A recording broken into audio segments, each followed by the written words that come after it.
जो मेरा एक पर्सन था, मेरी एक लड़की थी, तो मेरे पति देव जो किसी केस में जेल चले गए थे, तो हमारे पास कहने को हमें किसी ने सहारा नहीं दियो, हम मजबूर हो गए। अब मजबूर होने पर जो है गुरुजी, कोई एक लड़का था, वो मेरे से भी रिलेशन में रहता था रह और मेरी लड़की से भी। आखिरकार उस लड़की का तैयार मुझे पता भी ना कब कब में वो झेल ले आया घर में और मेरी लड़की को मार दियो। तो गुरुजी मैं थोड़ी देर पहले लड़की को मैंने डांटा था, तो उसमें मैं भी गुनहगार हूँ क्या? तो वो लड़के से आपने संबंध क्यों बना लिए? मैं बता तो रही हूँ, मेरे पति जो जेल में चले गए थे। अरे जेल चला जाएगा पति तो पत्नी दूसरे संबंध बना लेगी? नहीं, मेरी मजबूरी ये थी कि कहने को मतलब एक तो रिश्तेदार भी था, वो कहने को मतलब मेरे को ऐसा भी पति का अभी कहाँ है पति? अब तो बाहर हैं। तो पति को ये पता है? हाँ, मैंने बता दिया था, मैंने छिपाया नहीं था बिल्कुल भी, कहने को मतलब जिससे कि कोई बात ना हो इस वजह से। तो बेटी को जहर काहे दे दिया उसने?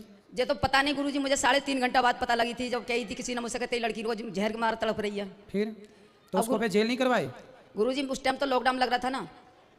अच्छा, तो लॉकडाउन में मतलब किसी को जहर देना अलाउ था?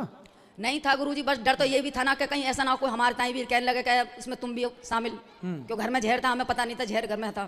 क्यों मैं तो आए दिन बीमार रहती हूँ, का नाम गुरुजी, तो मैं ऐसे करके मैं रसोई बसोई में कहीं तलाशी ना लेती हूँ, मैं किराए के मकान पर रहूँ। फिर पूछना क्या है अब? वो यही पूछना है उसमें, कहने को जैसे मैंने लड़की को धमकाया था 1 घंटा पहले, तो उसमें कैसे क्या बोला था आपने? मैंने ये बोला था, मैंने कि किसी के दोहरे ना बैठते हैं, कोई ना आज के ज़माने में कोई सहेली है ना कोई। नहीं, वो तो आपने एक माँ होने के नाते समझाया, ठीक है वो मैंने यही बोला था किसी के पास मत ना बैठे, मैंने कि जमाना खराब है, तो बस उसी में सोचती हूँ मैं कहीं गुनहगार तो नहीं हूँ। नहीं, आपने तो ठीक है, लेकिन ये सब नहीं करना चाहिए। चरित्रवान बनो, चरित्र की पढ़ाई जरूरी है। चरित्रवान बनो, बच्चों को चरित्र की शिक्षा दो। ऐसा नहीं है कि पति ना हो तो हम किसी और के संग रह लें। आदमी, स्त्रियां तो पति मर जाता है तो उसकी विधवा रह के जिंदगी गुजार देती हैं। उस बात को तो गुरुजी मैं पछताती हूँ, बहुत पछताती हूँ कि हो सकता है कि वो मेरे पास ना आता तो मेरी लड़की ना मरती। बिल्कुल। 14 साल की लड़की मेरी खत्म हुई है गुरुजी, अब मेरे को कभी भी नींद नहीं। 14 साल की थी वो? हाँ, कभी। और वो लड़का कितने साल का था? वो तो ऐसे 30-31 साल का था। 14 साल की लड़की। मगर मेरे को पता नहीं लगा था गुरुजी, कहने को मतलब लड़की को धमकी दे दी थी, तेने अपनी मम्मी को बता दिया तो तेरी मम्मी को मार दूंगा, तेरे पापा जेल में है। मेरे पति 4 साल में आए थे जेल से।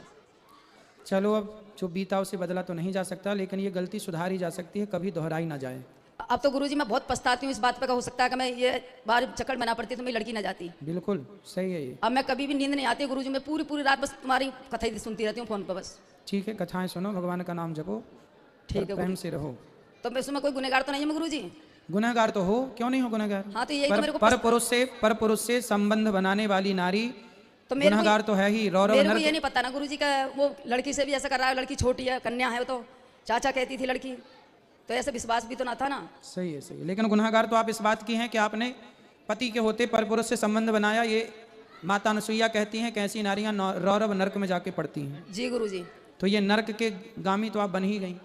तो अब गुरुजी मुझे क्या करना चाहिए, मुझे आप ये बताइए। आत्मसमर्पण, भगवान के चरणों में आत्मसमर्पण करिए और भगवान के आश्रित रहिए। जब